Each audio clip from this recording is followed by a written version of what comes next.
Coach Jason Itkin, great seeing you. Good to see you. Yeah. Coach Kurt Arnold, good to see you again. Good to see you. Coach, tell us a little about yourself, where you grew up, how you got into coaching.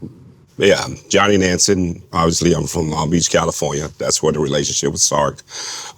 Went to Washington State, and then been coaching ever since. I think 26 plus years doing this, and it's been fun working with different kids and different programs, and so it's been a blessing.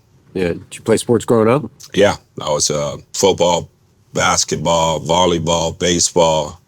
I wouldn't say track. I ran a little bit, but after 400, I was like, I'm done. I can't do this. Did you surf? I mean, we got all these Southern California guys, and nobody says surfing. I leave that up to my wife. Yeah. She's from a surf family, so they do that.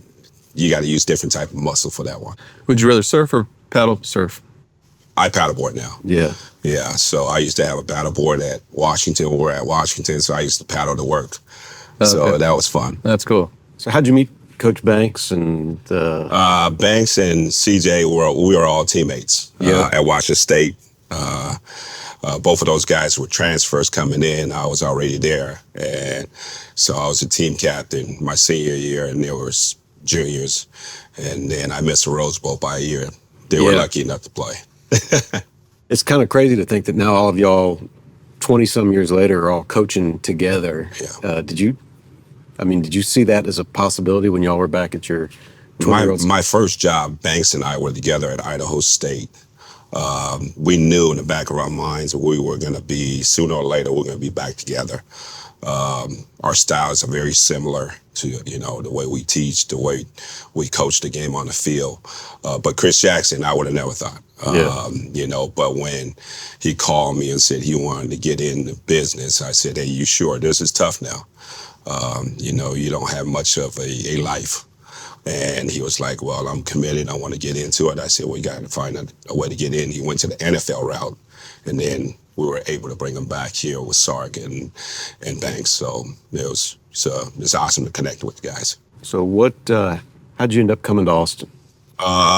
Again, relationship. Yeah. Sark and I were together at Washington, and then we went to SC together. He had a big impact in my career, and my life. So when this opportunity came, it was a no-brainer.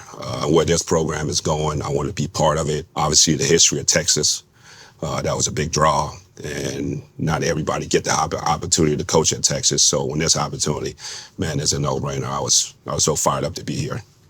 And how you liking Austin? Love it. Yeah. Love it. People are great. The support, CDC is unbelievable to work with, and then the players. The one thing I always say, when you go to a place, you want to see what it's like with the players and the relationship that you have. These guys are first class, and credit Sark and the staff before I got here, building that culture, building the right attitude, bringing the right people in place to make this place what it is now. Who's maybe like your biggest mentor, in terms of defensive schemes, or like what if you fell from a coaching tree, where would you fall? I think I started off with Pete Carroll. Obviously, Monte Kiffin. That's where just passed away. Rest in peace. Yeah. That's where it all started. But again, it connected through Sark when he was at SC. Nick Holt is another guy that brought me along in that scheme, in that tree. So that's where it all started. What's your sense of the difference between the University of Texas and some of the other places that you've coached at? I think Texas and SC is very similar. The expectation, the players that you work with, you're getting elite players. And then the challenge, the expectation, like I said, is winning championships. Or, when you go to SC, you go in the building, you don't have other bowls. What's the trophies are in the building is either a Rose Bowl, Pac-12 championship, or national championship. And that's what Texas is. Yeah. And when I see Texas, that's how I envision this place. It's very similar, to what SC and the caliber of people and expectation. Like, is it more about the scheme being in the right call, or do you want guys just playing? It's the way you prepare the kids. Scheme is scheme. Everybody runs cover 3, man free, cover 2, cover 4. But it's how you can make it simple for the kids so they can understand, so they can play fast. It's not what I know, it's what the player needs to know in order for them to execute at the highest level, especially at a place like this.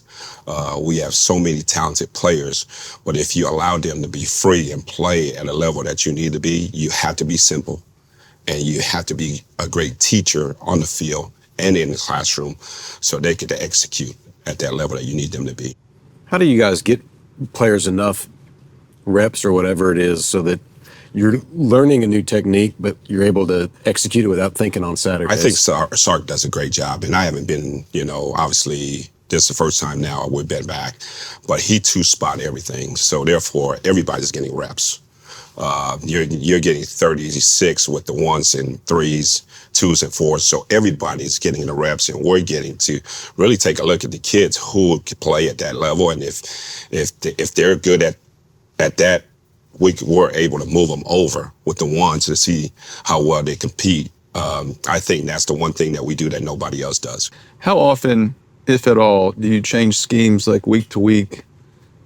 From a big picture, when this week we're playing Oklahoma and they're gonna, go fast, or this week we're playing whoever, Georgia, and they're gonna play a little differently or stuff like that. I think over the years I have learned that you can't try to do too much. I think you got to stay with the system that we have in place. And then obviously a week, you'll see a team that runs 12 personnel, which is 2 tight end sets. Maybe the week before that, they only ran 11 personnel, which is 1 tight end, 1 receiver. So things can be a little bit different, but you don't want to get too creative where you're getting outside of your system.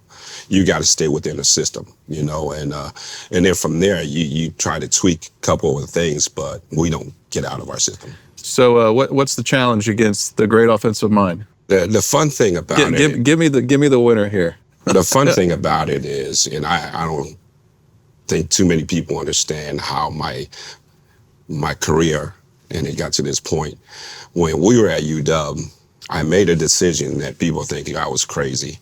I went to Sark and say, look, man, move me to offense.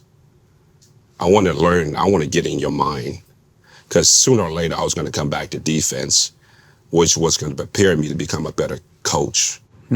So I spent 5 years with Sark. So I got in how he thinks, how he calls a game, how he prepared for games. So, and I think throughout that process has helped me become a better coach, because I now know exactly how to prepare, for every different scheme that you see.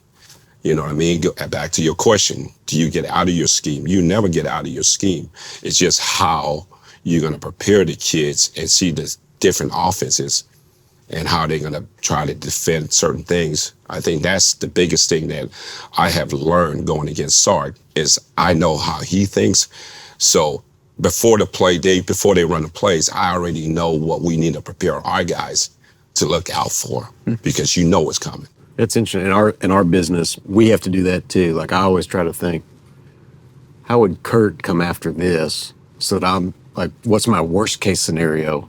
So then how do you then counter that, so that if the worst case happens, I've got a counter or another move I can do to try to box them in? And I think probably, I would assume, Sark is probably a nightmare for most defensive coordinators. If you don't know and you've never been in that room, it's a nightmare.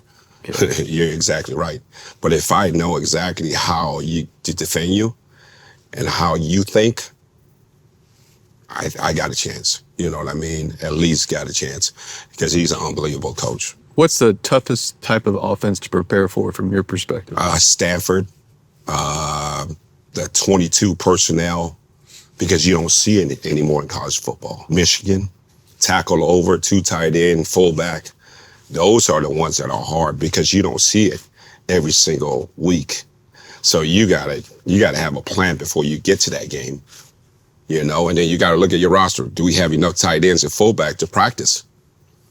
How are we going to prepare for that?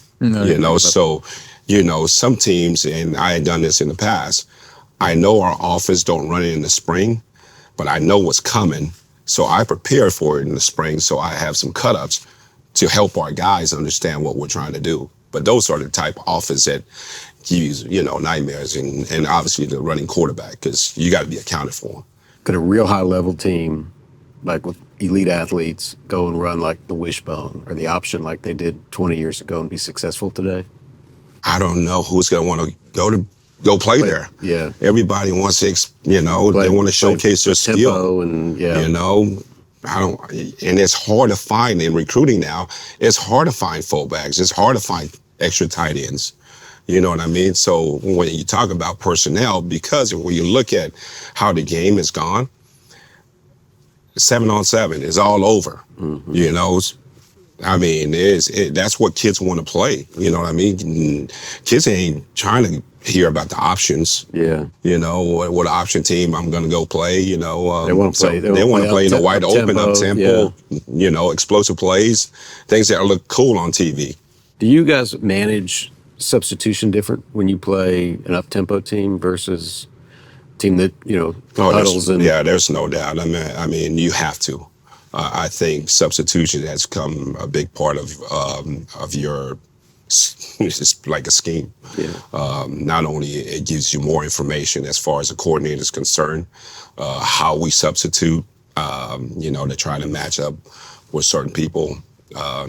So that's a big part of college football now. So when a team's playing up tempo, are you still able to look over and get the play in, or at this point it's all player scheme and instinct? Yeah, everybody's different. I've been in a system where we had 3 calls, and the kids knew exactly where to go to, based on formation, based on personnel. I've been in a system where we just have 1 call, just to get lined up, because that's what they're trying to get you. They go fast or you're misaligned, and if you're not processing the information, get the right calls, 1 back, alignment will cost you. And I think most of the offense, that's what they're looking for. Again, it goes back to being in that room, in the offensive room. Sure. Why are they running? I think those are the questions you got to ask yourself. Why are we going fast? And then you go back and become a defensive coach. You're going, well, let's keep it simple. Let's just get lined up and execute and stop the play. Let your athletes play the play. Exactly right. What's your take on prevent defenses? And when do you use it? You know what I mean? It all depends on the guy that's calling the plays on offense. Do we need to take time off the clock? I mean, all that stuff is like, you got to map it out, or you got to think it out as a defensive coaches. But yeah, there's time for it. But, I'm not a big fan of it.